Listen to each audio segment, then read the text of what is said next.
নমস্কার সকলকে। আজকে সারাদিনের গুরুত্বপূর্ণ কিছু খবর এই ভিডিওতে আমি আপনাদের সঙ্গে শেয়ার করব। প্রথমে যে বড় খবরটি আসছে সেটা অভিষেক ব্যানার্জিকে নিয়ে।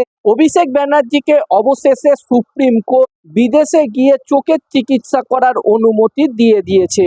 সুপ্রিম কোর্টের বিচারপতি জয়মাল্য বাগচি জানিয়েছে 3 সপ্তাহের জন্য অভিষেক ব্যানার্জি বিদেশে গিয়ে চোখের চিকিৎসা করাতে পারবেন এবং তার বিদেশ যাত্রায় কোনো রকম বাধা দেওয়া যাবে না। বিচারপতি জানান শুধুমাত্র তার বিরুদ্ধে মামলা রয়েছে বলেই তাকে বিদেশে চিকিৎসা পরিষেবা নিতে বাধা দেওয়া যায় না।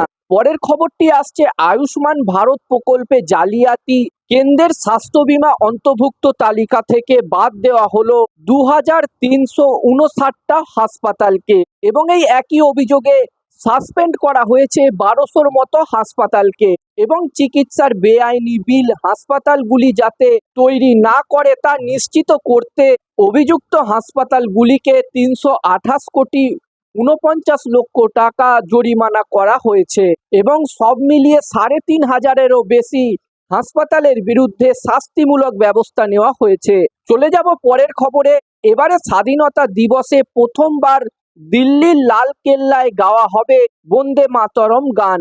সোমবার এমনটাই জানিয়েছে প্রতিরক্ষা মন্ত্রক। চলতি বছরে বন্দে মাতরম 150তম বর্ষে পা দিল, 150তম বর্ষে পা দিল এবং তা উদযাপন করতেই এমন সিদ্ধান্ত নিয়েছে কেন্দ্র সরকার। চলে যাব পরের খবরে। রাজ্যের মসজিদ থেকে মাইক খোলার বিরুদ্ধে জনস্বার্থ মামলা করতে চেয়ে কলকাতা হাইকোর্টের দৃষ্টি আকর্ষণ করলেন আইনজীবী তথা তৃণমূল সাংসদ কল্যাণ ব্যানার্জি। সোমবার ভারপ্রাপ্ত প্রধান বিচারপতি ততব্রত চক্রবর্তী এবং অতরূপ বন্দ্যোপাধ্যায়ের ডিভিশন বেঞ্চ এই মামলা দায়ের করার অনুমতি দিয়েছে। আগামী বৃহস্পতিবার এই মামলাটি শুনানির সম্ভাবনা রয়েছে।